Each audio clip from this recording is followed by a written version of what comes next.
بسم اللہ الرحمن الرحیم۔ قربانی کے موقع پر حضور اکرم صلی اللہ علیہ وسلم کے ارشادات کا خلاصہ یہ ہے، نمبر 1، قربانی اچھی سے اچھی دینی چاہیے، موٹا تازہ اچھا دمباؤ قربانی اچھی دینی چاہیے۔ نمبر 2، قربانی خوش دلی کے ساتھ دینی چاہیے۔ اگر جانور میں عیب ہو تب بھی اللہ قبول نہیں فرماتے، اگر آدمی کی نیت کے اندر عیب ہو تب بھی اللہ قبول نہیں فرماتے۔ لن ینال اللہ لحومھا ولا دماؤھا ولکن ینالہ التقوی۔ اللہ رب العزت کو قربانی کے جانور کا گوشت نہیں چاہیے، انسان کا اخلاص اور حسن نیت چاہیے۔ تو ایک چیز کا تعلق جانور سے ہے اور ایک چیز کا تعلق قربانی دینے والے انسان سے ہے۔ جانور کے جسم کا عیب سے پاک ہونا ضروری ہے اور قربانی دینے والے انسان کی نیت کا عیب سے پاک ہونا ضروری ہے۔ نیت کا تعلق ہر آدمی کے اپنے دل کے ساتھ ہے، اس کے بارے میں میں اور آپ فیصلہ نہیں کر سکتے۔ جانور کے عیوب نظر آتے ہیں، اس لیے ان کے بارے میں ہم فیصلہ کر سکتے ہیں۔ تو احادیث کی روشنی میں فقہائے کرام نے بعض عیوب ایسے فرمائے ہیں، بیان فرمائے کہ اگر وہ جانور کے اندر ہو تو قربانی نہیں ہوتی۔ وہ عیوب کون کون سے ہیں؟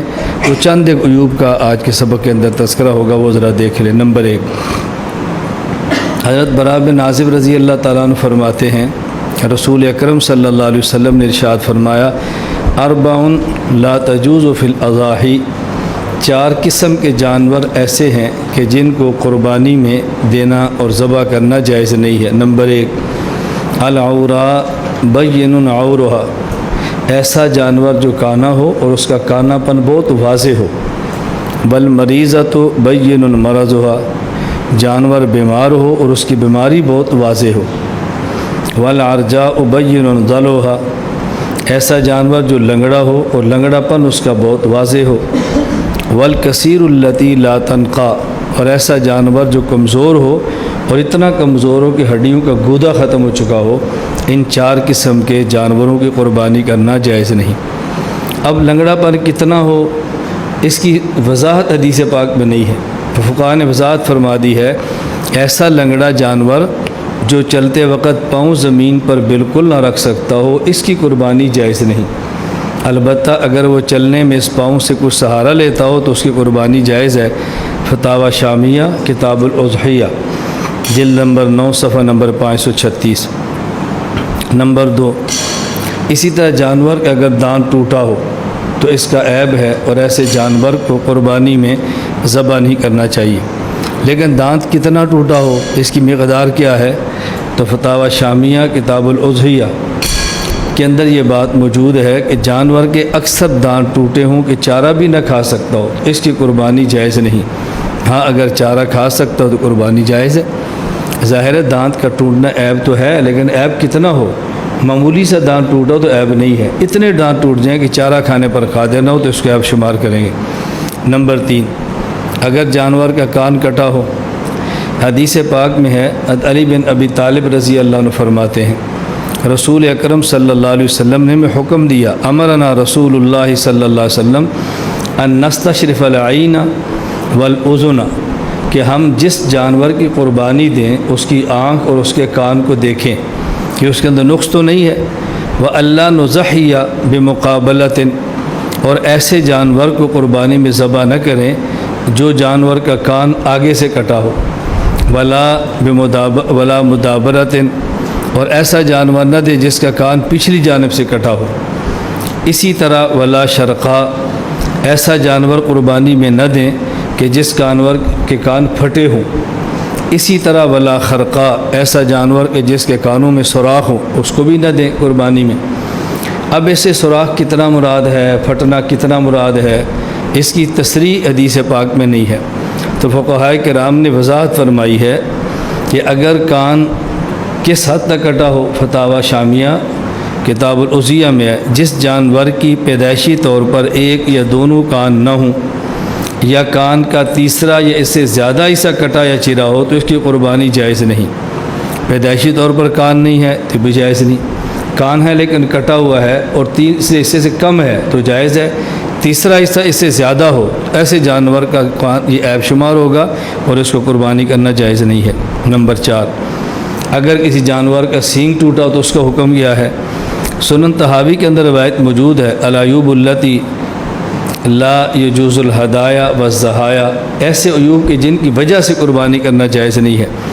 حضرت حجیہ بن عدی فرماتے ہیں، اتا رجل علی، ایک شخص حضرت علی رضی اللہ عنہ کی خدمت میں حاضر ہوا، فسال عن المکسورۃ القرن، اور اس نے پوچھا ایسا جانور کہ جس کا سینگ ٹوٹا ہو قربانی جائز ہے یا نہیں؟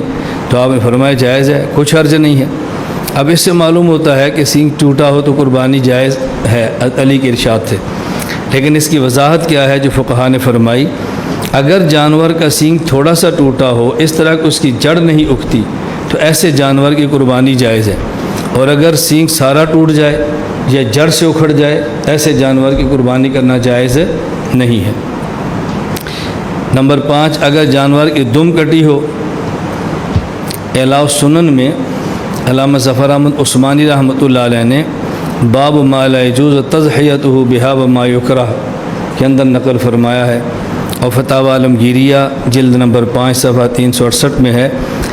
اس میں یہ دیکھ لیا جائے کہ دم اگر تہائی سے کم کٹی ہوئی ہو تو قربانی جائز ہے، اگر تہائی یا اس سے زائد کٹی ہوئی ہو تو قربانی جائز نہیں۔ جس طرح کان میں تہائی حصہ دیکھتے ہیں تو اس طرح دم کے اندر بھی تہائی حصہ معتبر ہوگا۔ نمبر 6، اگر کسی جانور کا تھن خراب ہو تو اس کے بارے میں کیا حکم ہے؟ المعجم الاوسط للطبرانی حدیث نمبر 3578 میں یہ موجود ہے۔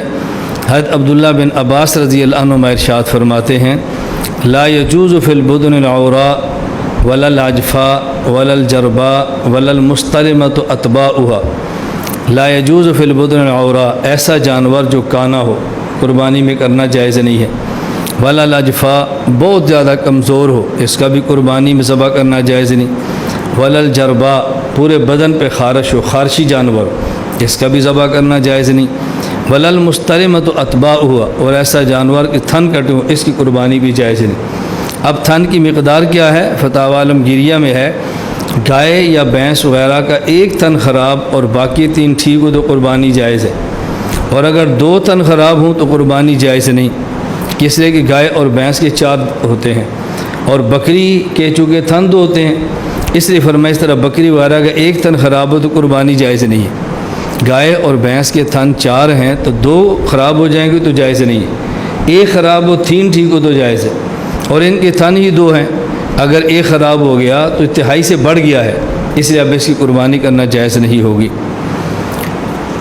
عام طور پہ یہ بات چلی ہے کہ وہ بکرا یا دمبا یا کوئی ایسا جانور بیل ہے، اگر اس کو خصی کر دیا جائے اس کی قربانی کا کیا حکم ہے؟ خصی کا مطلب یہ ہوتا ہے کہ جانور کو خصیتین سے پچھلے کی جانب اس کی جو رگیں ہیں اس کو دبا کر اس طرح کمزور کرتے ہیں کہ وہ نر جانور مادہ جانور سے جفتی کے قابل نہیں رہتا۔ خصی کا معنی یہ ہے، یہ خصی جانور ہے، تو یہ عیب ہے یا خوبی ہے؟ اس لیے امام اعظم ابو حنیفہ رحمۃ اللہ علیہ سے بھی ہے فتویٰ، اور صراحتاً حدیث پاک سنن ابی داؤد باب ما یستحب من الضحایا کے تحت موجود ہے کہ نبی کریم صلی اللہ علیہ وسلم نے ایک دمبا ذبح کیا، ذبحن نبی یوم الذبح کبشین، عید کے موقع پر دمبے 2 ذبح کیے، کبشین اقرنین، یہ دمبے ایسے تھے جو سینگوں والے تھے۔ نمبر 2 املحین، موٹے تازے تھے، موجعین، اور یہ دونوں خصی تھے۔ تو حضور اکرم صلی اللہ علیہ وسلم نے خصی جانور کو قربانی کیا ہے، لہذا اس کا عیب نہیں ہے، یہ جائز ہے۔ حضرت امام اعظم ابو حنیفہ رحمۃ اللہ علیہ فرماتے ہیں ان الخصی اولا، خصی جانور کی قربانی کرنا زیادہ بہتر ہے، کیوں؟ لأن لحمہ الذ و اطیب، اس لیے کہ خصی جانور کا گوشت لذیذ بھی ہوتا ہے اور اچھا بھی ہوتا ہے، تو بہتر ہے اس کو ذبح کرنا چاہیے، یہ اس کا عیب نہیں ہے۔ قربانی کے متعلق کچھ فضائل، کچھ دلائل، کچھ قربانی کے متعلقہ مسائل یہ آپ کے علم کے اندر آئے ہیں۔ اب قربانی کے اوپر ہونے والے کچھ اشکالات کا جائزہ لیں۔ بعض سوالات ایسے ہیں کہ جو ایسا طبقہ کرتا ہے جو خود کو مسلمان سمجھتا ہے، اسلامی احکام کی قدر کرتا ہے، لیکن بعض احکام پر اعتراض نہ سمجھی کی وجہ سے کرتے ہیں، اور بعض اعتراضات ایسے ہیں کہ جو مستشرقین وہ لوگ کرتے ہیں کہ جن کو اسلام سے محبت نہیں ہے، ان کا مقصد اسلام کو بدنام کرنا ہے، اسلام سے تعلق بھی نہیں ہے، غرض بھی نہیں ہے۔ تو قربانی پر ہونے والے اعتراضات دو قسم کے ہیں، بعض اپنوں کی جانب سے ہیں جو غلط فہمی کی وجہ سے، اور بعض غیروں کی جانب سے ہیں جو صحیح فہمی کی وجہ سے ہیں۔ غلط فہمی نہیں ہے، وہ اسلام کو برداشت کرنے کے لیے تیار نہیں، اس لیے ہر آئے دن حکم شرعی پر کوئی نیا اعتراض کرتے ہیں۔ تو دونوں قسم کے سوالات اور ان کے جوابات سماعت فرمائیں۔ نمبر 1، کوئی شخص قربانی اپنی جانب سے کرے، اس کا تو کسی مسلمان کو انکار نہیں ہے۔ قربانی کرے اور حضور اکرم صلی اللہ علیہ وسلم کی جانب سے کرے، یعنی قربانی کر کے ثواب اللہ کے نبی کو دے، یہ معنی اس کا، تو کیا جائز ہے یا نہیں؟ ہم کہتے ہیں حضور اکرم صلی اللہ علیہ وسلم کی طرف سے قربانی کرنا جائز بلکہ مستحب ہے اور کرنی چاہیے۔ السنن الکبریٰ للبیہقی باب قول المضحی اللہم منک و الیک فتقبل منی، وقول المضحی عن غیرہ اللہم تقبل من فلان، اس کے تحت ہے حضرت علی رضی اللہ تعالیٰ عنہ کے پاس قربانی والے دن ایک دمبا لایا گیا۔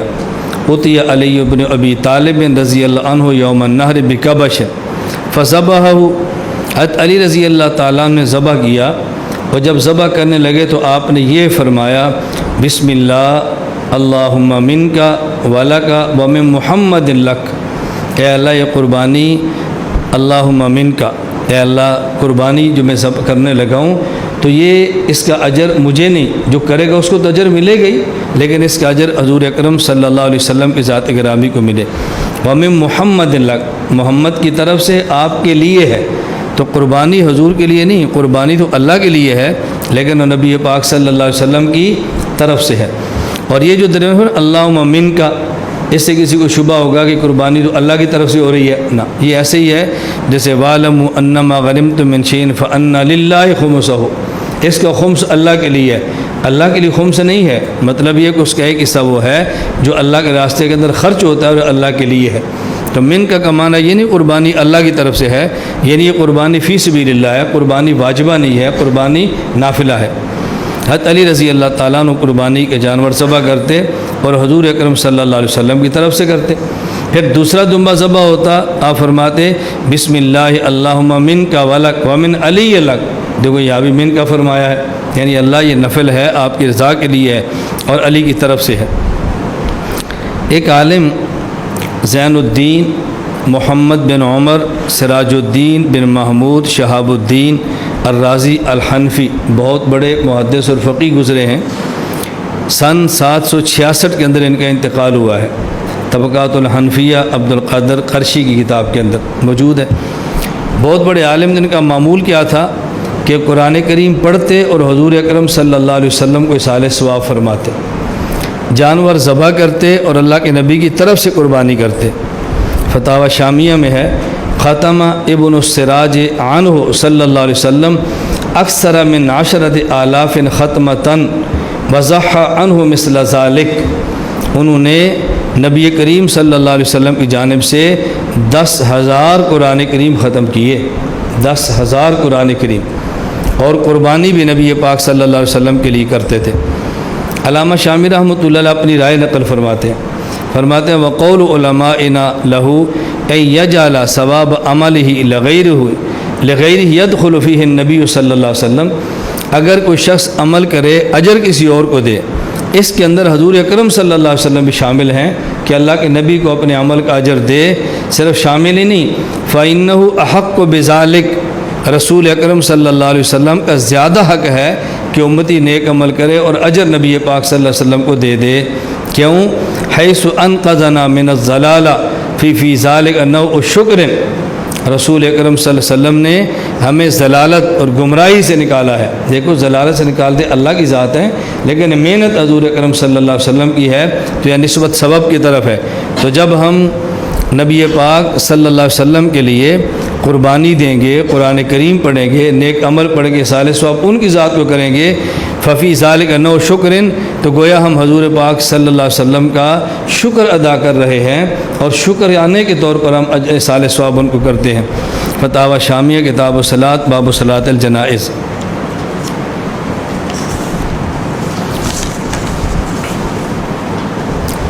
آج کل یہ سوال غیر مقلدین کی طرف سے بہت اٹھایا جاتا ہے، گائے میں 7 آدمی شریک ہیں، بھینس میں 7 آدمی شریک ہیں، یا اونٹ میں 7 آدمی شریک ہیں، ان میں سے 6 آدمی اپنا حصہ قربانی کا ڈالتے ہیں، اور ان میں ایک بندہ قربانی کا نہیں، اس کی بچی پیدا ہوئی تو ایک حصہ عقیقے کا ڈالتا ہے، یا کسی کے بیٹا پیدا ہوا تو 2 حصے عقیقے کے ہیں اور 5 حصے قربانی کے ہیں۔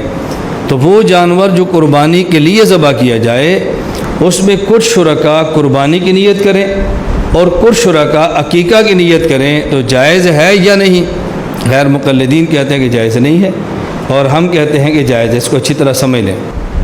مسئلہ یہ ہے کہ اگر گائے یا بھینس جس میں 7 آدمی شریک ہوتے ہیں قربانی کے لیے، یا اونٹ جس میں شریک ہوتے ہیں 7 آدمی قربانی کے لیے، اس میں 6 آدمی اپنا حصہ ڈالتے ہیں قربانی کا، اور ایک آدمی جس کے یہاں بیٹی پیدا ہوئی وہ عقیقے کے طور پر ایک حصہ اس میں ڈالے تو جائز ہے یا نہیں؟ یا 5 حصے قربانی کے ہیں اور ایک آدمی کا بیٹا جس کے عقیقے کے طور پر 2 حصے وہ جانور میں ڈالنا چاہتا ہے، جائز ہے یا نہیں؟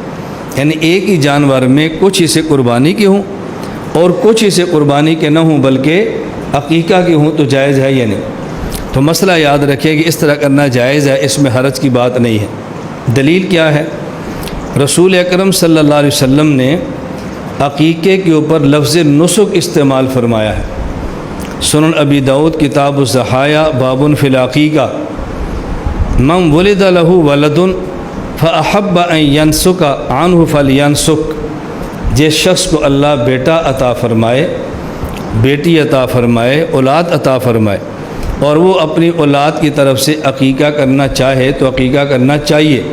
اور یہاں عقہ یا عق کو لفظ استعمال نہیں ہے بلکہ نسک ینسک کا لفظ استعمال کیا، تو عقیقے پر لفظ نسک استعمال ہوا ہے۔ اسی طرح لفظ نسک کا استعمال قربانی پر بھی ہے۔ سنن ابی داؤد باب ما یجوز من السن من الضحایا، حضرت براء رضی اللہ عنہ فرماتے ہیں خطبنا رسول اللہ صلی اللہ علیہ وسلم یوم النحر بعد الصلاۃ، حضور اکرم صلی اللہ علیہ وسلم نے عید کی نماز پڑھانے کے بعد ہمیں خطبہ دیا اور آپ نے مسئلہ بیان فرمایا، من صلی صلاتنا، جس نے ہماری طرح نماز پڑھی ہے، ونسک نسکنا، اور ہماری طرح قربانی کرتا ہے، فقط اصاب النسک، اس نے صحیح قربانی کی ہے ہماری طرح، ومن نسک قبل الصلاۃ فتلک شاۃ اللحم، اور جو ہماری طرح قربانی نہیں کرتا، ہم کرتے ہیں عید کے بعد، وہ عید سے پہلے کر دیتا ہے، تو یہ قربانی نہیں ہے، یہ ایک بکری یا ذبح کی جس کا گوشت کھائیں گے اور قربانی کا ثواب ان کو نہیں ملے گا۔ یا رسول اکرم صلی اللہ علیہ وسلم نے قربانی پر لفظ نسک استعمال فرمایا، تو عقیقے پر لفظ نسک اسی طرح استعمال کرنا جس طرح قربانی پر لفظ نسک استعمال کیا ہے، یہ اس بات کی دلیل ہے کہ نسک یعنی قربانی کے اندر عقیقے کا حصہ ڈالنا بھی جائز ہے، چونکہ دونوں کو اللہ کے نبی نسک فرمایا ہے۔ تو ایک گائے کے اندر جو 7 حصے ہیں، اگر اس میں 5 قربانی کے ہیں انہیں بھی نسک فرمایا اور 2 عقیقے کے ہیں تو انہیں بھی نسک فرمایا۔ تو رسول اکرم صلی اللہ علیہ وسلم کا قربانی اور عقیقہ دونوں کے لیے لفظ نسک استعمال کرنا اس بات کی دلیل ہے کہ ایک ہی جانور میں دونوں قسم کے حصے ڈالے جا سکتے ہیں۔ اسی طرح حضور اکرم صلی اللہ علیہ وسلم نے عقیقے کے لیے جانور ذبح کرنا، اس پر لفظ احراق استعمال کیا ہے۔ احراق و یحریق احراقاً، یہ تو آپ سمجھتے ہیں نا، باب فعال ہے، احراق و یحریق احراقاً، ہاں اس میں زائد ہے۔ صحیح بخاری میں روایت موجود ہے، سلمان بن عامر رضی اللہ عنہ فرماتے ہیں رسول اکرم صلی اللہ علیہ وسلم کو یہ فرماتے میں نے خود سنا، مع الغلام عقیقۃ فاحریق عنہ دمن وامیت عنہ الاذی، کہ دیکھو اگر بچہ ہو اور تم عقیقہ کرنا چاہو تو تم اس کی طرف سے خون بہاؤ اور اس کی وجہ سے تکلیف ختم ہوگی، مصیبت ختم ہوگی، اللہ صدقے کی برکت سے اس کی تکلیفیں ختم فرما دیں گے۔ وامیت عنہ الاذی، یہاں احراق کا لفظ استعمال کیا، فاحریقوا۔ اسی طرح قربانی کے لفظ احراق استعمال ہوا۔ سنن ترمذی باب فضل الاضحیہ، ام المومنین امی عائشہ رضی اللہ عنہ فرماتی ہیں رسول اکرم صلی اللہ علیہ وسلم فرمایا، ما عمل آدمی من عمل یوم النحر احب الی اللہ من احراق الدم، قربانی کے دن خون بہانا یعنی جانور ذبح کرنا، اس سے بڑی اللہ کے اور کوئی عبادت نہیں ہے۔ تو عقیقے کے لیے جانور ذبح کرنا، اس پر بھی لفظ احراق ہے، قربانی کے لیے جانور ذبح کرنا، اس پر بھی لفظ احراق ہے۔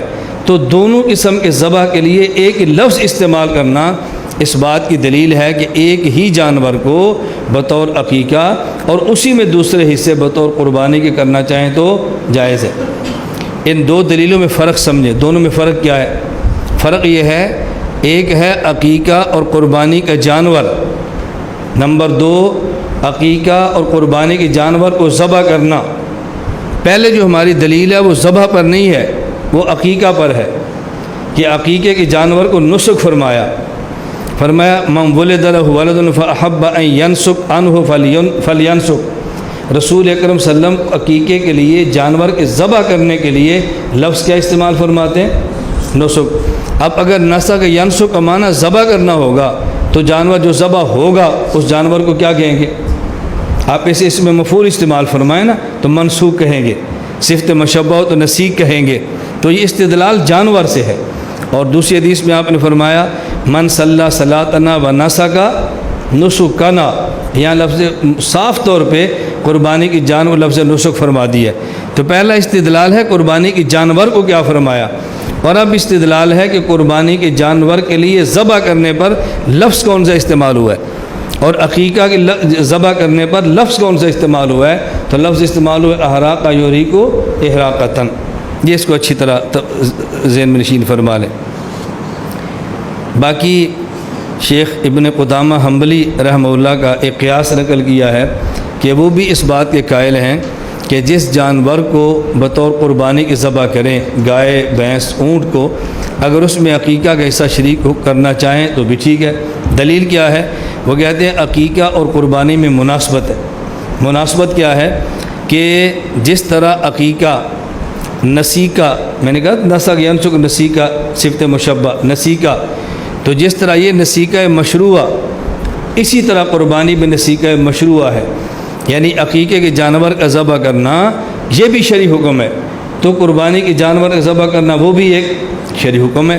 یہ دونوں شرعی قربانیاں ہیں، کوئی آدمی کی اپنے ثابت نہیں ہے، لہٰذا ان کی آپس میں مشابہت ہو جاتی ہے۔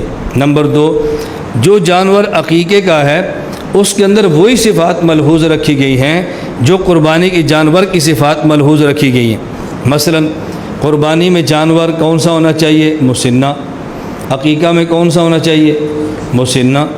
اگر قربانی نہ ہو، ویسے کوئی بندہ ذبح کرنا چاہے عقیقے کے طور پہ جانور، تو جس طرح بکری ذبح کر سکتا ہے اونٹ بھی ذبح کر سکتا ہے، عقیقے میں بکری بھی ذبح کر سکتا ہے اور اونٹ بھی ذبح کر سکتا ہے۔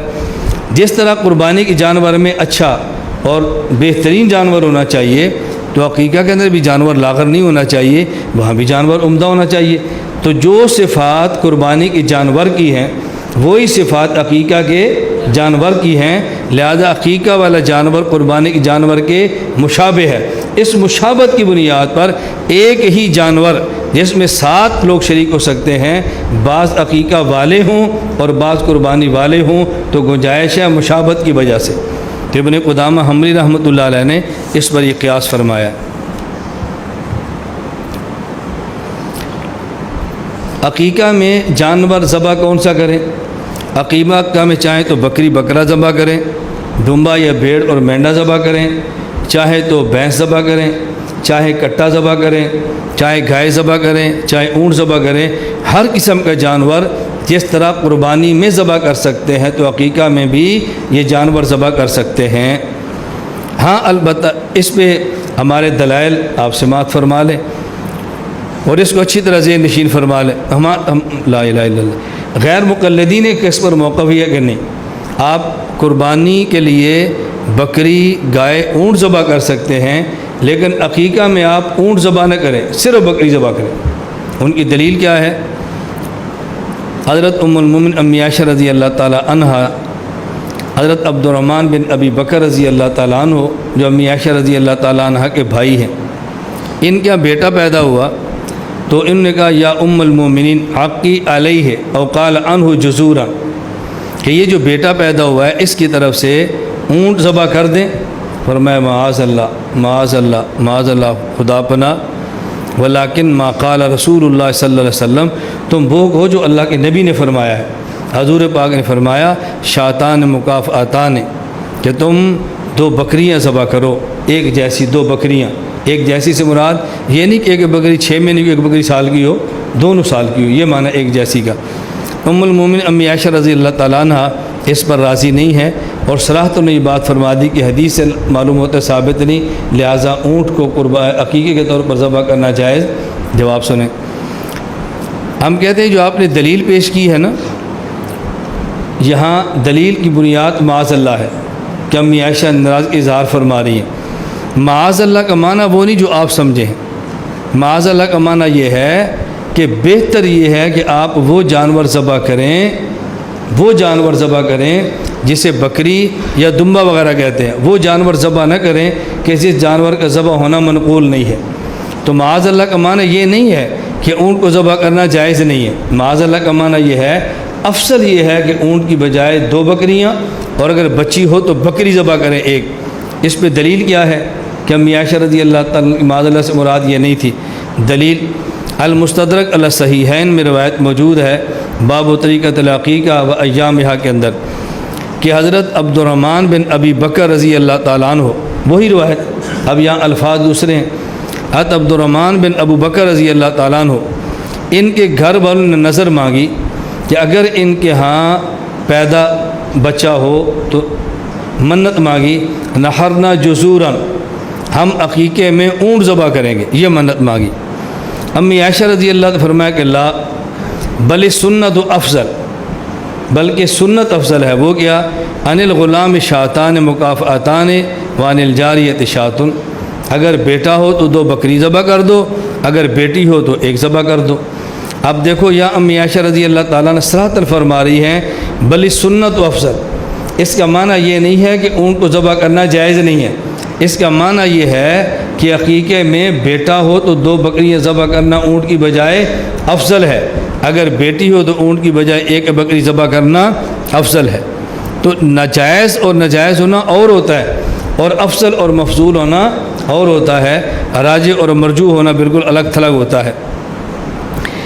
انس بن مالک رضی اللہ تعالیٰ عنہ فرماتے ہیں، بالکل مرفوع حدیث، رسول اکرم صلی اللہ علیہ وسلم ارشاد فرمایا من ولد له غلام فلیعق عنہ من الابل او البقر او الغنم، جس شخص کے ہاں بیٹا پیدا ہو وہ چاہے تو عقیقہ میں اونٹ ذبح کرے، اور چاہے تو عقیقہ میں گائے ذبح کرے، اور چاہے تو عقیقہ میں بکری ذبح کرے۔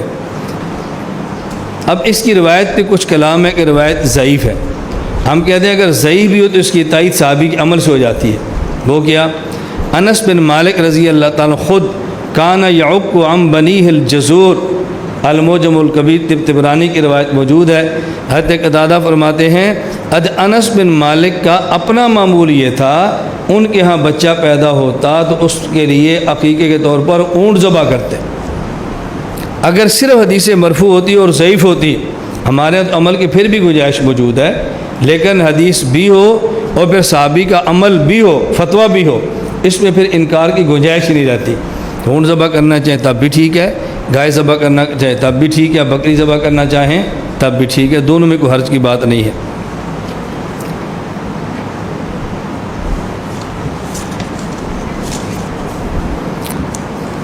قربانی میں جو لوگ شریک ہوں گے، قربانی کے جائز ہونے کے لیے شرط یہ ہے کہ وہ سارے کے سارے شرکاء مسلمان ہوں۔ اگر ان میں ایک بھی شریک کافر ہوگا تو قربانی کسی کی بھی نہیں ہوگی۔ اس پر سوال یہ ہے، اگر ایک کافر ہے اور 6 مسلمان ہیں تو 6 مسلمانوں کی قربانی ہو جانی چاہیے اور کافر کی قربانی نہیں ہونی چاہیے۔ کافر کی اپنی نیت ہے اور مسلمان کی اپنی نیت ہے۔ اس کا جواب سنیں، ہم کہتے ہیں یہ تب ہوگا کہ جب قربانی سے مقصود گوشت ہو، کہ جانور ذبح ہو گیا، اس کے 7 حصے بن گئے، 6 حصے مسلمانوں کے ہیں، 1 حصہ کافر کا ہے۔ یہ کافر تھا، اس کی عبادت قبول نہیں ہے، 1 حصہ چلا گیا۔ مسلمان تھے، ان کی عبادت قبول ہے تو 6 حصے قبول ہو گئے۔ یہ تب تھا کہ جب قربانی سے مقصود گوشت ہوتا۔ قربانی سے مقصود گوشت نہیں ہے، بلکہ قربانی سے مقصود ہے اراقۃ الدم، اللہ کے راستے میں ایک جان کو ذبح کرنا گوشت میں تو تقسیم ہو سکتی ہے لیکن جان اور روح میں تقسیم نہیں ہو سکتی. وہ چونکہ تقسیم ہونا ممکن نہیں ہے اس لیے کسی کافر کا شریک ہونا بھی جائز نہیں. یہ بالکل ایسے ہی ہے کہ جیسے دودھ کا ایک پیالہ ہو اور اس میں 6 حصے آپ پاک ملا دیں اور ایک حصہ ناپاک دودھ ملا دیں. اب آپ کہیں گے اس میں حلال کون ہے حرام کون ہے؟ ہم کہہ دیں کہ سارا حرام ہے. لیکن اگر دودھ کی بجائے مالٹے ہوں، کنوں ہوں، 6 حلال کے ہوں، ایک حرام کا ہو، یہ 6 الگ کر دو، ایک الگ کر دو. ان کو الگ کرنا ممکن ہے. ہم 6 کو حلال کہہ دیں گے، ایک کو حرام کہہ دیں گے. دودھ مکس اس طرح ہے کہ 6 اسے حلال کہہ دیں، حرام کہہ دیں، ایک 6 کو پاک کہہ دیں، ایک کو ناپاک کہہ دیں، ممکن نہیں ہے. بالکل اسی طرح جان ایسی چیز ہے کہ اس کی تقسیم ممکن نہیں ہے کہ 6 کو جائز کہہ دیں اور ایک کو ناجائز کہہ دیں. ہاں اگر گوشت مقصود ہوتا تو پھر بات الگ تھی، لیکن قربانی میں گوشت مقصود نہیں ہے. یہ سوال عموماً غیر مسلم کی طرف سے ہوتا ہے یا مستشرقین کی طرف سے ہوتا ہے جو اسلام پر اعتراض کرنا جن کا مقصود ہے کہ مسلمان قربانی کے موقع پر جانور ذبح کرتا ہے محض اپنی لذت کے لیے، گوشت کھانے کے لیے. تو انسان کی لذت کے لیے جانور کو ذبح کرنا یہ جانور پر بہت بڑا ظلم ہے، لہذا یہ کام نہیں کرنا چاہیے، عقل کے خلاف ہے. جواب سنیں. ہم نے کہا ایک ہے جانور اور ایک ہے انسان. سوال یہ ہے کہ انسان جانور کے لیے بنا ہے یا جانور انسان کے لیے بنا ہے. اگر تو انسان جانور کے لیے بنا ہے تو پھر جانور کو انسان کے لیے ذبح کرنا ظلم ہوگا اور عقل کے خلاف ہوگا. اور اگر جانور انسان کے لیے بنا ہے تو پھر جانور کو ذبح کر کے انسان کو لانا یہ ظلم بھی نہیں، عقل کے خلاف بھی نہیں. قرآن کریم میں ہے هو الذی خلق لکم ما فی الارض جمیعا، سورۃ البقرہ آیت نمبر 29. اللہ وہ ذات ہے کہ جس نے جو کچھ زمین میں ہے سب کچھ تمہارے لیے پیدا فرمایا. یہ لام انتفاع کے لیے ہے. تو جب جانور کو اللہ نے پیدا ہی انسان کے لیے کیا ہے تو پھر اس کو ذبح کر کے انسان کو کھلا دیں، اس پر اعتراض کی بات کیا ہے؟ نمبر 2، قرآن کریم سورہ فاطر آیت نمبر 45 ہے وَلَوْ يُؤَاخِذُ اللَّهُ النَّاسَ بِمَا كَسَبُوا مَا تَرَكَ عَلَىٰ ظَهْرِهَا مِن دَابَّةٍ وَلَٰكِن يُؤَخِّرُهُمْ إِلَىٰ أَجَلٍ مُّسَمًّى کہ جو انسان گناہ کرتا ہے اگر انسان کے گناہوں کی وجہ سے اللہ انسان کو عذاب دے تو زمین کی پشت پر کوئی جانور نہ رکھے. سوال یہ ہے کہ گناہ انسان نے کیا ہے تو جانور ختم کیوں کیا جا رہا ہے؟ انسان نے گناہ کیا تو انسان ختم کریں. اللہ فرماتا ہے انسان کے جرم کی وجہ سے اگر ہم انسان کو عذاب دیں تو کسی جانور کو زمین پر نہ چھوڑیں. جانور کا گناہ انسان کا ہے اور ختم جانور کیا جا رہا ہے. دیکھو یہ اشکال نہیں ہے. کیوں؟ جب یہ سمجھ آ جائے کہ جانور کی پیدائش کا مقصد کیا ہے. جانور کو پیدا کیا گیا انسان کے لیے، انسان اس قدر جرائم کیے کہ اس کے زندہ رہنے کا حق ختم ہو گیا. تو جب جانور کو انسان کو ختم کر دیں گے تو جانور کو زمین پر رکھنے کی ضرورت کیا ہے؟ جانور تو انسان کے لیے تھا. جب انسان نے نہیں رہنا تو جانور رکھنے کی ضرورت نہیں ہے. اس لیے بات ارشاد فرمائی اگر انسان کے گناہوں کی وجہ سے انسان کے وجود کو ختم کر دیں گے تو پھر جانور زمین پر نہیں چھوڑیں گے. کیوں؟ جانور جس انسان کے لیے تھے جب اس کو ہی نہیں رکھنا تو پھر جانور رکھنے کی ضرورت کیا ہے؟ لہذا یہ ظلم نہیں ہے. اس پر جو اعتراض ہے، جو سوال ہے، اس اعتراض کی منشا کیا ہے اصل وہ سمجھیں. منشا یہ ہے کہ مسلمان چاہتا ہے کہ ہم سوپ پئیں، اس کے لیے مرغ ذبح کر لو. اس کا جی چاہتا ہے کہ ہم تکے کھائیں، بکرا ذبح کر لو. اس کا جی چاہتا ہے کہ پائے مغز اور یہ استعمال کریں تو کوئی کٹا ذبح کر لو. اب اپنی زبان کا چسکا پورا کرنے کے لیے یہ جانور کو ذبح کرتا ہے جو ظلم ہے. اس اعتراض کی بنیاد کیا ہے؟ اس اعتراض کی منشا یہ ہے کہ جانور کو سزا دی جاتی ہے، جانور کو تکلیف ہوتی ہے. اپنی زبان کی لذت کے لیے دوسری جاندار چیز کو آپ تکلیف کیوں دیتے ہیں؟ اگر اس جانور کو تکلیف نہ ہو پھر تو اعتراض ختم ہو جائے. بنیاد تکلیف ہے. ہم کہتے ہیں یہ اعتراض صرف اس بنیاد پر ہے کہ ہم نے شریعت کے احکام کو سمجھا نہیں، پڑھا نہیں. شریعت نے حکم دیا ہے کہ جب جانور کو ذبح کیا جائے تو ذبح کرتے وقت اللہ کا نام لیں، بسم اللہ اللہ اکبر۔ بوقت ذبح جانور پر اللہ کا نام لینے کا حکم کیوں ہے؟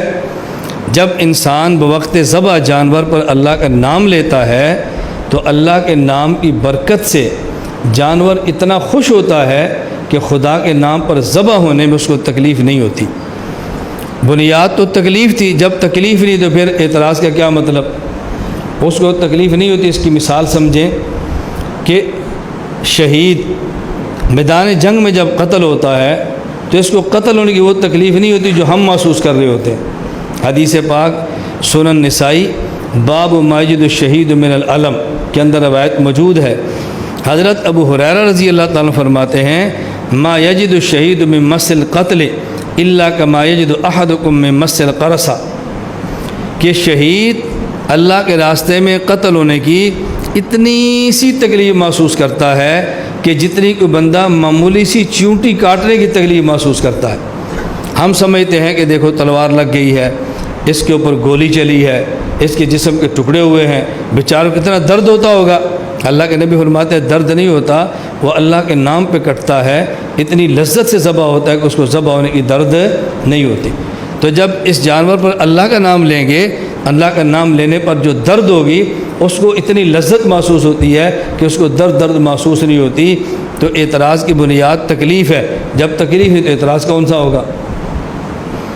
اس پر ایک پھر سوال سمجھیں۔ اس پر پھر سوال یہ ہے، اگر جانور کو بوقت ذبح تکلیف نہیں ہوتی تڑپتا کیوں ہے؟ چھری ہوتی ہے تو دوڑتا کیوں ہے؟ اور بس اوقات ہم آنکھوں سے دیکھتے ہیں کہ شہید اگر اس کو، میں نے اپنی آنکھوں سے دیکھے، اگر ایک شہید کو زخم لگا ہے بس اوقات اس کو 10 گھنٹے لگتے ہیں، 5 گھنٹے لگتے ہیں، دن ہسپتال میں پڑا ہوتا ہے اور کراہتا ہے، تڑپتا ہے، محسوس ہوتا ہے، تو درد کیوں نہیں ہوتی؟ اس کا جواب سمجھیں، درد 2 قسم کی ہے۔ ایک درد ہے درد محبت، یہ الگ چیز ہے، اور ایک ہوتی ہے درد عداوت، یہ الگ چیز ہے۔ عداوت کی درد ہوتی ہے اور لذت اور محبت کی درد نہیں ہوتی۔ اس درد کے اندر بھی اللہ کا لطف رکھ دیتے ہیں کہ جس پر انسان کو درد سہنے میں مزہ آتا ہے۔ یہ ایسی بات نہیں کہ جس کو سمجھانا بہت مشکل ہو۔ آپ دیکھ لیں، اگر آپ کی کسی سے لڑائی یا مخالف ہے اور مخالف ملے اور مخالفت میں ہاتھ پکڑے اور چیخیں نکالے، تکلیف ہوتی ہے، اور اگر وہی کوئی دوست ملے اور ہاتھ پکڑے چیخ نکال دے تو پھر درد تو اب بھی ہوتی ہے، لیکن اس درد میں مزہ آتا ہے۔ وہ چھوڑے بندہ کہتے ہیں تھوڑا سا اور دبا، بندے کا دل نہیں کرتا اس کو چھوڑے، تو یہ درد محبت ہے۔ شہید کو بوقت شاید درد ہوتی ہے لیکن درد عداوت نہیں ہوتی، درد محبت ہوتی ہے۔ آپ آزمانا چاہیں، آپ اگر صاحب اولاد ہیں تو بہت اچھا، صاحب اولاد نہیں تو بھائی تو آپ کے ہوں گے نا۔ آپ گھر جائیں، اپنا چھوٹا سا بھائی دیکھیں جو 1 سال کا ہے، چھوٹی سی بہن دیکھ لیں، آپ اس کے رخسار کو زور سے دبائیں، درد ہوگی، وہ روئے گا نہیں، ہنسے گا، وہ سمجھتا ہے کہ بھائی جان مجھ سے پیار کر رہے ہیں۔ اور آپ اسی چھوٹے سے بھائی کو آپ دبائیں نہیں، غصے سے یوں کریں، وہ پھر بھی روتا ہے، حالانکہ درد نہیں ہوتی، کیوں؟ سمجھتا ہے کہ پیار نہیں ہو رہا، میری ٹھکائی ہو رہی ہے۔ درد محبت الگ چیز ہے اور درد عداوت بالکل الگ چیز ہے۔ اللہ یہ باتیں سمجھنے کی توفیق عطا فرمائے، اور آپ یقین فرمائیں آدمی کا تعلق مع اللہ ٹھیک ہو اور اللہ کے نام پر انسان کو تکلیف آئے نا، اس تکلیف سہنے میں کیا لطف آتا ہے۔ میں آپ کے لیے یہ دعا تو نہیں کرتا کہ آپ تکالیف سے گزریں، لیکن کبھی تکلیف آ جائے نا، پھر اللہ آپ کو لطف عطا فرماتا۔ میں چونکہ ان تکالیف سے گزرا ہوں اور ہم نے ان تکالیف کے لطف اپنے خود محسوس کیے ہیں۔ محسوس کی چیز بندہ اپنی زبان سے سمجھا نہیں سکتا کہ اللہ پاک نے اس میں سکون کتنا رکھا ہے، اللہ نے راحت کتنی رکھی ہے۔ بظاہر دیکھنے والے تکلیف سمجھتے ہیں لیکن اس کو تکلیف نہیں ہوتی۔ مولانا جلال الدین رومی رحمۃ اللہ فرماتے ہیں کہ دنیا والے جب راحت دینا چاہیں پہلے اسباب راحت دیتے ہیں تو پھر راحت ملتی ہے۔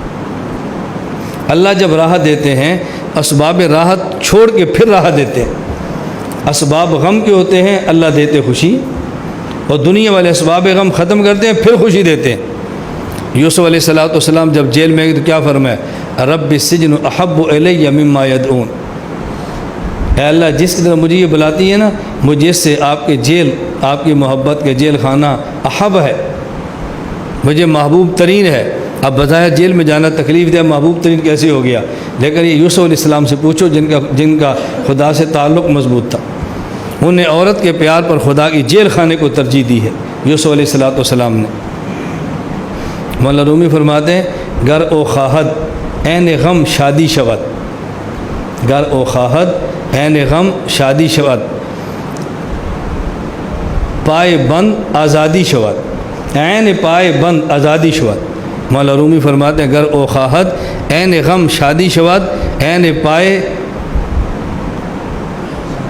بند آزادی شود۔ اللہ جب چاہتے ہیں تو غم کو خوشی بنا دیتے ہیں، اللہ جب چاہتے ہیں تو پاؤں کی بیڑیوں کو آزادیاں بنا دیتے ہیں۔ دنیا میں دو لوگ آزادی پہلے بیڑی کاٹتے ہیں پھر آزادی ملتی ہے نا، وہ پاؤں میں بیڑی ہوتی ہے پھر بھی آزادی ہوتی ہے۔ حضرت زید آپ نے پڑھا، زید غلام تھے، حضور کی خدمت میں آئے، لینے کے لیے پیچھے چچا پہنچا، کہا تمہاری ماں روتی ہے، باپ روتا ہے، قبیلہ بہت پریشان ہے، کہا میں نے نہیں جانا، کہا ادھر ٹھہرو گے تو غلامی کی زندگی گزارو گے۔ حضرت زید نے کیا فرمایا، میں یہ غلامی اس آزادی پہ، میں اس آزادی کو اس غلامی پر قربان کرتا ہوں، میں وہ آزادی چھوڑتا ہوں، حضور کی غلامی نہیں چھوڑ سکتا۔ اب یہ غلامی کو اختیار کرے تو اس کو سمجھ آئے نا غلامی کا مزہ کیا ہوتا ہے، ویسے زبان سے تو بندہ نہیں سمجھا سکتا۔ میں آپ کی خدمت میں کیوں عرض کرتا ہوں کہ آپ ذکر کریں، کثرت سے کریں، نہ مزہ ہے پھر کریں، مزہ ہے پھر کریں، کرتے رہیں۔ ایک وقت آئے گا جب ذکر آپ کا مزاج بن جائے گا نا، پھر آپ کو خلوت میں ذکر کا لطف آئے گا، پھر آپ دعائیں دو گے کہ استاد جی نے ہمیں صحیح راستے پر لگایا تھا۔ ابھی تو آپ کو یار یہ کوئی بات ہے، یہ کوئی کام ہے، یہ کوئی کرنے والی کام ہے، علم ذکر سے افضل ہوتا ہے، ابھی تو آپ نے اسی پر دلائل دیتے رہنے۔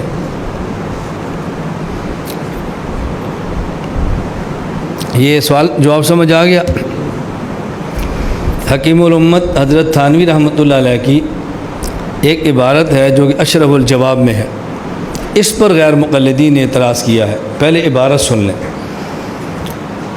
دوسری قوموں کو یہ شبہ کہ یہ لوگ بڑے سنگ دل ہوتے ہیں کہ انہی جانوروں کے گلے پر چھری پھیرتے ہوئے ذرہ بھی رحم نہیں آتا، محض ناواقفی اور یا تعنت، سرکشی، زیادتی سے ناشی پیدا ہونے والی ہے۔ مگر عجیب بات یہ ہے کہ یہ شبہ اور اعتراض فقط گائے کی قربانی کے متعلق ہے، چوہے، بکری، مرغی، کبوتر کے متعلق نہیں۔ معلوم ہوتا ہے دال میں کالا ہے، یعنی اس شبہ کا سبب ترحم نہیں بلکہ حمیت مذہبی ہے۔ اشرف الجواب حصہ اول صفحہ 84۔ اعتراض کا خلاصہ کیا ہے؟ غیر مقلد کہتے ہیں کہ حکیم الامت مجدد الملت مولانا اشرف علی تھانوی رحمہ اللہ تعالی یہ چوہے، کبوتر اور مرغی کی قربانی کے قائل ہے، اور حکیم الامت تھانوی چوہے کے حلال ہونے کے قائل ہے۔ کیوں؟ ہندوؤں نے اعتراض کیا تھا کہ تم گائے ذبح کرتے ہو، ظلم کرتے ہو۔ تھانی فرماتے ہیں اگر گائے ذبح کرے تو تمہیں ظلم نظر آتا ہے، تو جب چوہا، بکری، چوہا، مرغی اور کبوتر ذبح کرے تم پھر تمہیں ظلم کیوں نظر نہیں آتا؟ الزامی جواب دے رہے ہیں۔ تو اس سے معلوم ہوتا ہے تھانوی جس طرح گائے کے حلال ہونے کے قائل ہے تو چوہے کے بھی حلال ہونے کے قائل ہے۔ اس کا جواب یہ ہے کہ آپ حکیم الامت تھانوی کی باتوں کو سمجھے نہیں۔ حکیم الامت تھانوی رحمۃ اللہ علیہ نے الزامی جواب دیا ہے، ان کے اوپر الزام لگایا ہے ہم گائے ذبح کرتے ہیں تو تم اعتراض کرتے ہو کہ مسلمان ظلم کرتا ہے، تو جب تم چوہے کھاتے ہو، تم چوہے مار کے کھا جاتے ہو، چوہے کو تکلیف نہیں ہوتی؟ جب تم مرغی ذبح کر کے کھاتے ہو تکلیف نہیں ہوتی؟ جب کبوتر کو کاٹتے ہو تو اس کو تکلیف نہیں ہوتی؟ تم کبوتر کاٹو اعتراض نہیں ہے، تم مرغی کاٹو اعتراض نہیں ہے، بکری کاٹو اعتراض نہیں ہے، چوہا کاٹ کے کھاؤ اعتراض نہیں، اور ہم قربانی کی گائے ذبح کریں تو تم اعتراض کرتے ہو۔ تو حضرت تھانوی رحمۃ اللہ علیہ نے چوہے کو حلال نہیں فرمایا بلکہ آپ نے الزامی جواب دیا، ان پر الزام لگایا ہے اگر ایک چیز ہم نے ذبح کی ہے تو چار تم بھی ذبح کرتے ہو، اگر گائے کو درد ہوتی تو ان چار کو تکلیف نہیں ہوتی تو تم بھی تو کاٹ کے کھا جاتے ہو۔ یہ حضرت تھانوی نے الزامی جواب دیا ہے، لیکن ان لوگوں نے اعتراض کیا حضرت تھانوی رحمۃ اللہ حلال ہونے کے قائل ہیں، یہ بات ہرگز ٹھیک نہیں ہے۔ سوال یہ ہے قربانی کے دن جانور ذبح نہ کریں بلکہ جانور ذبح کرنے کی بجائے جانور کی قیمت صدقہ کر دیں، تو کہتے ہیں فائدہ بہت زیادہ ہوگا۔ مثلا ایک دن میں اگر مسلمان 1 ارب روپے کے جانور خرید کے ذبح کرتے ہیں، اس کی بجائے 1 ارب روپیہ جمع کریں، اسکول بنا دیں، ہسپتال بنا دیں، یتیم خانہ بنا دیں، اور چیزیں بنا دیں، اس پہ فائدہ زیادہ ہوگا۔ گوشت تو کھایا اور ختم ہو گیا۔ تو اگر ایک دن میں 1 ارب کے جانور ذبح کرنے کی بجائے 1 ارب روپے کو صدقہ کر دیں یا اس 1 ارب روپے سے کچھ چیزیں بنا دیں تو شاید اس کا فائدہ زیادہ ہو۔ اس لیے بہتر ہے کہ یہ کام نہ کریں، یہ کریں۔ جواب سنیں، ہم نے کہا یہ اعتراض وہ کرتا ہے جو اسلام کے مالیاتی نظام سے غافل ہے۔ اگر اسلام کا مکمل مالیاتی نظام علم میں ہو پھر یہ اعتراض کبھی نہیں کرتا۔ اس کی وجہ، اگر آدمی کے پاس زمین ہے تو زمین کی پیداوار پر اللہ نے عشر رکھ دیا ہے، اب زمین کے باغات، زمین کی فصلیں، اس کا صدقہ جا رہا ہے۔ اگر آدمی کے پاس سونا اور چاندی مال تجارت موجود ہے، اس پر اللہ کریم نے زکوٰۃ رکھ دی ہے، اب زکوٰۃ کا پیسہ جا رہا ہے۔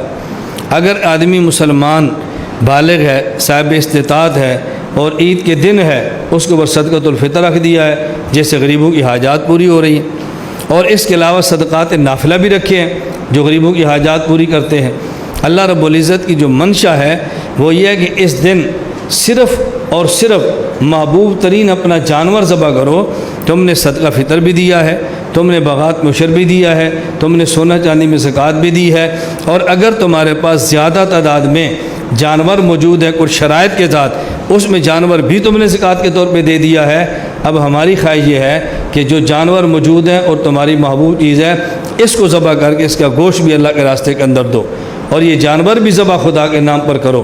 تو مالیاتی نظام اگر دوسرا نہ ہوتا، اعتراض بجاتا، یتیم خانوں کے لیے، ہسپتالوں کے لیے اور دیگر چیزوں کے لیے دیگر مالیاتی نظام موجود ہے، اور ہم دیانت کے ساتھ کہتے ہیں کہ اگر مسلمان مکمل زکوٰۃ، مکمل عشر، مکمل صدقات ادا کریں تو دنیا میں شاید زکوٰۃ لینے والا کوئی غریب بھی نہ ملے، کوئی فقیر دینے والا نظر نہ آئے۔ تو یتیم خانے پر تو حاجت ہی نہیں پیش ہے قربانی کی جانوروں کے لیے، اس کے لیے اور دیگر ہمارا مالیاتی نظام موجود ہے، اس لیے اس پر یہ اعتراض کرنا بالکل فضول ہے۔ کہتے ہیں قربانی میں ہم جو جانور ذبح کرتے ہیں، بظاہر اس سے خون بہتا ہے، وحشت پیدا ہوتی ہے، غلاظت پھیلتی ہے، تو قربانی کی جانور ذبح کرنے میں فوائد کیا ہے؟ ہم کہتے ہیں بات سمجھیں، قربانی کے جانور ذبح کرنے میں کئی ایک فوائد ہے۔ مثلا حکم یہ ہے اور افضل یہ ہے کہ جانور خود پالیں، خود جوان کریں، پھر اس کو خود ذبح کریں۔ آپ مارکیٹ سے خرید کے لیں اور ذبح کریں تو جانور سے پیار نہیں ہوتا، اور بچپن سے جانور اپنے ہاتھ سے پالا ہو وہ جانور محبوب ترین جانور بن جاتا ہے۔ اب اس کو اپنے ہاتھ سے ذبح کرو، تو جس جانور کو خود پالا ہو اور پھر خود ذبح کریں، یہ بہت مشکل ہے۔ محبوب ترین چیز کو اللہ کے نام پہ ذبح کرو، اللہ یہ چاہتے ہیں۔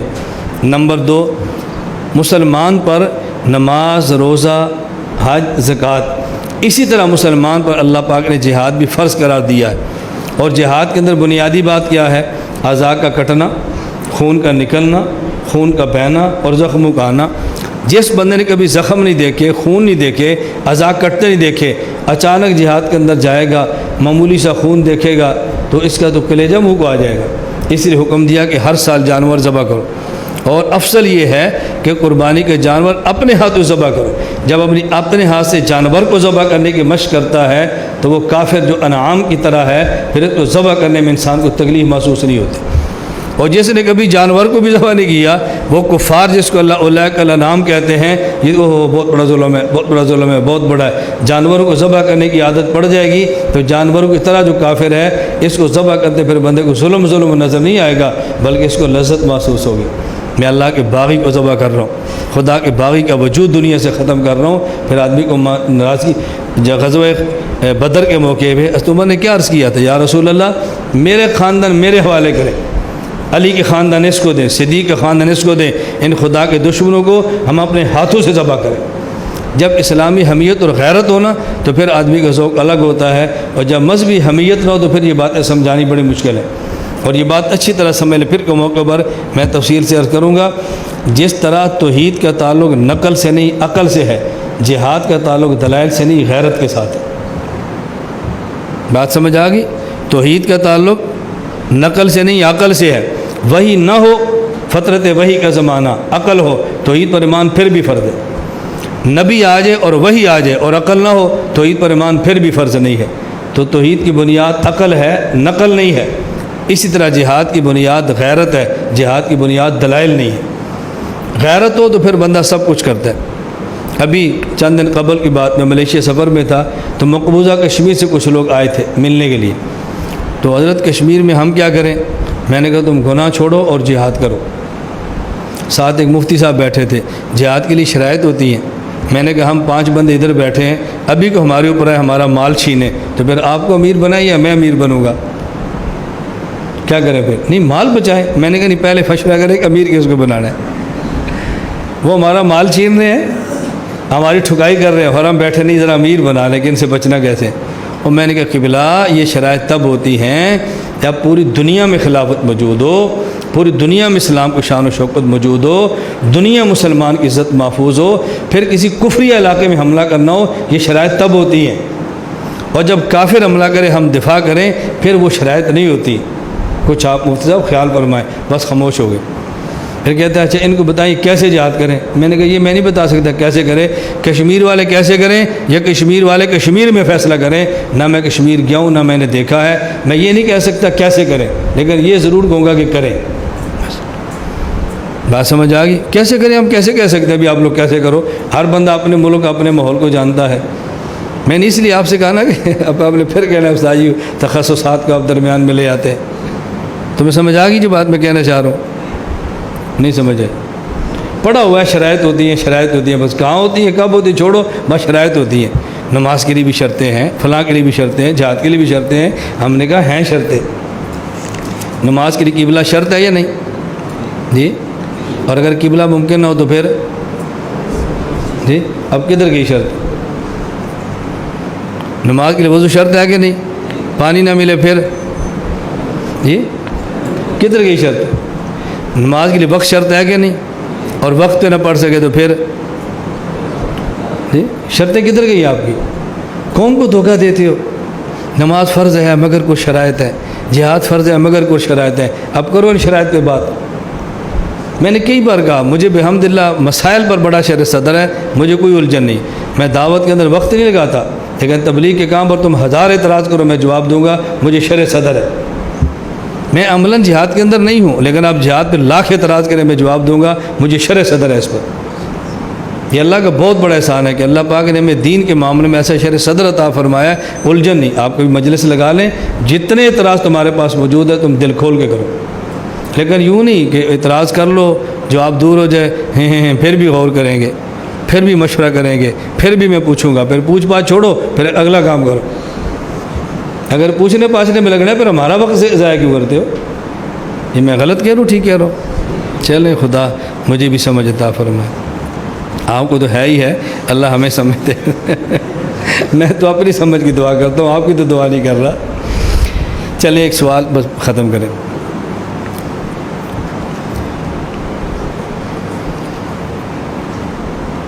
کہتے ہیں ہم ہر سال ہزاروں اور لاکھوں جانور ذبح کرتے ہیں، لاکھوں جانور ذبح کرنے سے مسلمانوں کی معیشت بہت متاثر ہوتی ہے۔ لاکھوں جانور ایک دن ذبح کرنے سے معیشت بہت متاثر ہوتی ہے۔ اگر ایک دن میں لاکھوں جانور ذبح نہ ہوں، جیسے جانور بکتے ہیں اور پورا ہفتہ گوشت ہوتا ہے، جانور دیگر کاموں کے اندر لائیں گے تو معیشت مستحکم ہوگی۔ ایک دن میں لاکھوں جانور ذبح کرنا یہ معیشت کمزور کرنے کے مترادف ہے۔ ہم نے کہا اللہ سمجھ عطا فرمائے، قربانی کے جانور سے معیشت کتنی مضبوط ہوتی ہے، آپ ذرا فوائد سنیں۔ نمبر 1، جانور پالنا۔ جب قربانی کے دن جانور ذبح کرنا ہے تو جانور پالنے ہیں نا۔ ایک دن میں جانور 1 سال کا نہیں ہوتا، ایک دن میں جانور 2 سال کا نہیں ہوتا، ایک دن میں اونٹ 5 سال کا نہیں ہوتا۔ جو اونٹ قربانی میں ذبح ہو اس کو 5 سال پالنا ہے، جس گائے بھینس نے ذبح ہونا ہے 2 سال پالنا ہے، جس بکری نے ذبح ہونا ہے 1 سال پالنا ہے۔ تو جب جانور آپ پالیں گے تو اس میں 1 سال تک کتنے لوگ مصروف رہیں گے؟ مزدوری بھی کریں گے، چارہ بھی چاہیے، سب کچھ چاہیے۔ تو جب چارہ چاہیے تو زمینیں آباد ہوں گی، زمینیں آباد کریں گے تو کھادیں چاہیے، کھادیں چاہیے تو پھر فیکٹریاں ہوں گی، فیکٹری ہوں گی تو مزدور ہوں گے۔ تو قربانی کی جانور معیشت کمزور ہی ہے مضبوط ہو رہی ہے۔ نمبر 2، جب جانور کو آپ نے پالنا ہے تو چارہ خریدنا ہے، تو جب چارہ خریدیں گے تو چارہ دیہات سے شہر کے اندر آئے گا، پھر چارے کی منڈی بنے گی، وہاں پر دکانیں بنے گی، وہاں پر مزدور ہوں گے، تو معیشت مضبوط ہوگی، کمزور تو نہیں ہوگی۔ نمبر 3، جب جانور کو 2 سال بعد ذبح کرنا ہے تو 2 سال تک جانور کی دیکھ بھال بھی کرنی ہے۔ دیکھ بھال خود نہیں کر سکتے، نوکر رکھیں گے تو غریب آدمی کی مزدوری مل جائے گی۔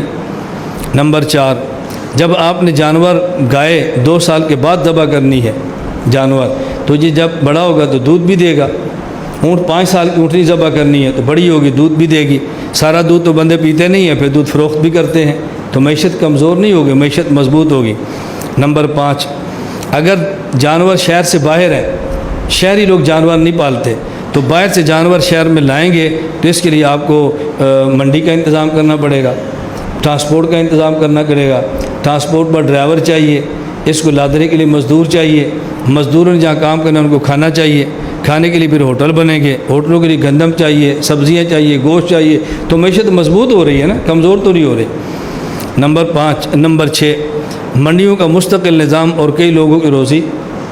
نمبر 7، بیچنے کے نتیجے میں زر مبادلہ۔ ایک دیہاتی آدمی کے پاس پیسے نہیں ہیں، اس نے 10 گائے پال لی، عید کے دن بیچے گا تو اس کو اکٹھا 6 لاکھ روپے مل جائے گا۔ ویسے ایک سال میں شاید 6 لاکھ اس کے پاس نہ آئے، لیکن اس کی وجہ سے 6 لاکھ آ جائیں گے۔ اونٹ بیچے گا اس کو 12 لاکھ مل جائیں گے، تو زر مبادلہ ملے گا۔ نمبر 8، کسائیوں کا نظام اور اجرت۔ اب اس دن کسائی تلاش کرنے پڑتے ہیں، کسائی تھوڑے پڑ جاتے ہیں، اور کسائیوں کے نخرے دیکھنے والے ہوتے ہیں۔ اگر یہ قربانی نہ ہوتا تو کسائیوں ایک دن میں اتنے پیسے کہاں سے ملتے؟ ایک مہینے میں بندہ اتنے پیسے نہیں کماتا جتنے ایک دن میں کسائی پیسے کما لیتے ہیں۔ نمبر 9، کھال دینے میں مدارس عربیہ کی امداد۔ ہر آدمی نے تو کھال کو اپنے گھر استعمال میں نہیں لانا، نہ ہر آدمی نے فروخت کرنا ہے، تو جب کروڑوں کھالیں آپ فروخت کریں گے، اربوں روپیہ دینی مدارس کو ملے گا، تو طلباء کا بھی فائدہ ہوگا، دین کا فائدہ ہوگا۔ نمبر 10، گوشت مدارس، غربا اور مساکین اور متاثر علاقوں میں۔ وہ جو لوگ سال بھر میں گوشت نہیں کھا سکتے، قربانی کے دن کلو کے حساب سے گوشت لیتے ہیں، پھر قربانی کا گوشت قربانی کے دن نہیں کھانا، آپ ذخیرہ بنا کے رکھو تو 6 ماہ تک کھاتے رہو، تو غریب کا کتنا فائدہ ہے۔ نمبر 11، کھالوں کا انتظام، فیکٹریاں، کارخانے، کاروبار، لوگوں کا روزگار۔ قربانی کی کھال تو مدرسے کو دیں گے، مدرسے والا فیکٹری کو دے گا۔ اب فیکٹری والے نے پہلے اس کو بال اتارنے، پھر اس نے اس کو رنگنا ہے، پھر اس نے فیکٹری کے اندر جانا ہے، پھر چمڑے نے دنیا میں جانا ہے، تو صرف ملک نہیں پوری دنیا میں مسلمانوں کی ایک دن میں معیشت کھڑی ہو جاتی ہے کہ اتنی بڑی یہ تجارت ہے کھالوں کی کہ آپ کو اس کا اندازہ نہیں ہے۔ ہم تو بہت کم قیمت میں کھال بیچتے ہیں، اس سے فیکٹری والا کتنا منافع کماتا ہے، کسی فیکٹری میں جا کر دیکھنا، میں نے تو جا کر دیکھا ہے، ایک جوتا کتنی سی کھال سے بنتا ہے، اور ایک کھال میں جوتے کتنے ہوتے ہیں۔ اور اب چائنا والوں نے عجیب نظام کیا، وہاں کھال جاتی ہے، وہ اس کو خاص کیمیکل لگاتے ہیں، کھال پھول جاتی ہے، وہ اس کو کاٹتے ہیں اور کاٹ کر ایک کھال کی 4 بناتے ہیں، یعنی اگر آپ نے ایک کھال 4000 کی بیچی ہے نا، وہ اس کھال کو 16000 کی بنا دیتے ہیں۔ نمبر 12، اشیاء کی بناوٹ۔ دیکھو کوٹ ہیں، خیمے ہیں، جیکٹس ہیں، یہ سب کچھ کس سے بن رہی ہیں؟ ان کھالوں سے بن رہی۔ نمبر 13، کمپنیوں اور کارخانوں کا نظام اور لوگوں کا روزگار۔ کمپنیوں کا مطلب کیا؟ اس نے فیکٹری میں جانا ہے، پھر چمڑے نے تیار ہو کے آگے جانا ہے، پھر جوتیاں ایک فیکٹری الگ ہو جائے گی، فٹ بال الگ ہو جائے گی، دستانے الگ ہو جائے گی، جیکٹیں الگ ہو جائیں گے۔ تو قربانی کے دن کی قربانی سے معیشت مستحکم ہوتی ہے، کمزور نہیں ہوتی۔ اللہ ہمیں یہ بات سمجھنے کی توفیق عطا فرمائے۔ اللہ مجھے بھی اور آپ کو بھی اچھے سے اچھا جانور قربانی کے موقع پر ذبح کرنے کی توفیق عطا فرمائے۔